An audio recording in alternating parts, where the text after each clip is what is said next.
마태복음 22장. 예수께서 다시 여러 가지 비유로 그들에게 말씀하셨다.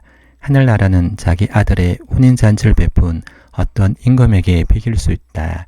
임금이 자기 종들을 보내서 초대받은 사람들을 잔치에 불러오게 하였는데 그들은 오려가지 않았다.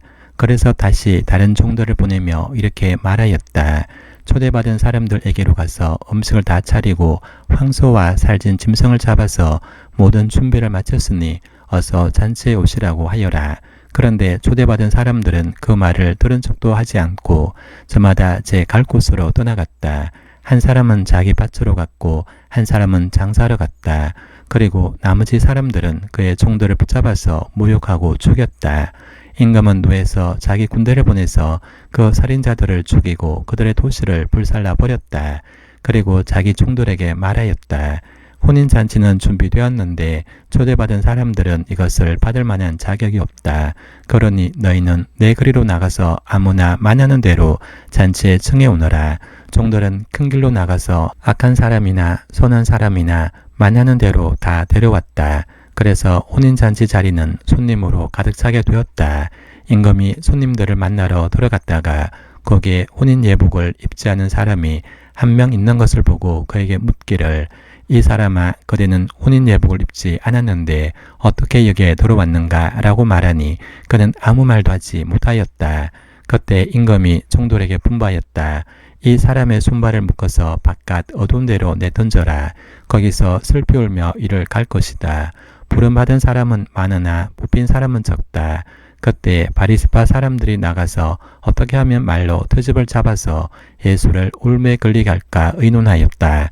그런 다음에 그들은 자기네 제자들을 헤롯 당원들과 함께 예수께 보내어 이렇게 묻게 하였다. 선생님, 우리는 선생님이 진실한 분이시고 하나님의 길을 참되게 가르치시며 아무에게도 매이지 않으시는 줄 압니다. 선생님은 사람의 겉모습을 따지지 않습니다. 그러니 선생님의 생각은 어떤지 말씀하여 주십시오. 황제에게 세금을 바치는 것이 옳습니까? 옳지 않습니까? 예수께서 그들의 간악한 생각을 아시고 말씀하셨다. 위선자들아 어찌하여 나를 시험하느냐? 세금으로 내는 돈을 나에게 보여달라. 그들은 데나리온 한 잎을 예수께 가져다 드렸다. 예수께서 그들에게 물으셨다. 이 초상은 누구의 것이며 적힌 글자는 누구를 가리키느냐? 그들이 대답하였다. 황제의 것입니다. 그때 예수께서 그들에게 말씀하셨다. 그렇다면 황제의 것은 황제에게 돌려주고 하나님의 것은 하나님께 돌려드려라. 그들은 이 말씀을 듣고 탐복하였다. 그들은 예수를 남겨두고 떠나갔다. 같은 날 사두개파 사람들이 예수께 와서 부활이 없다고 주장하면서 예수께 말하였다. 선생님, 모세가 말하기를 어떤 사람이 자식이 없이 죽으면 그 동생이 형수에게 장가들어서 그 후사를 세워줘야 한다 라고 말하였습니다. 그런데 우리 이웃에 7 형제가 있었습니다. 마제가 장가를 들었다가 자식이 없이 죽음으로 아내를 그의 동생에게 남겨놓았습니다. 둘째도 셋째도 그렇게 해서 7이 다 그렇게 하기에 이르렀습니다. 맨 나중에는 그 여자도 죽었습니다. 그러니 부활 때 그 여자는 누구의 아내가 되겠습니까? 7이 모두 그 여자를 아내로 맞아들였으니 말입니다. 예수께서 그들에게 대답하셨다. 너희는 성경도 모르고 하나님의 능력도 모르기 때문에 잘못 생각하고 있다. 부활 때에는 사람들은 장가도 가지 않고 시집도 가지 않고 하늘에 있는 천사들과 같다. 죽은 사람들의 부활을 두고 말하면서 너희는 아직도 하나님께서 너희에게 하신 말씀을 읽어보지 못하였느냐? 하나님께서는 나는 아브라함의 하나님이요 이삭의 하나님이요 야곱의 하나님이다 라고 말씀하셨다. 하나님은 죽은 사람의 하나님이 아니라 살아있는 사람의 하나님이시다. 무리는 이 말씀을 듣고 예수의 가르침에 놀랐다. 바리새파 사람들이 예수가 사두개파 사람들의 말문을 막아버리셨다는 소문을 듣고 한자리에 모였다. 그리고 그들 가운데 율법교사 하나가 예수를 시험하여 물었다. 선생님, 율법 가운데 어느 계명이 중요합니까? 예수께서 그에게 말씀하셨다.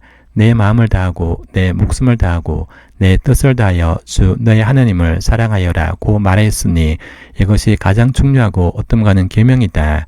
둘째 계명도 이것과 같은데 내 이웃을 내 몸과 같이 사랑하여라고 말한 것이다. 이 두 계명에 온 율법과 예언서의 본뜻이 달려있다. 바리새파 사람들이 모였을 때 예수께서 그들에게 물으셨다.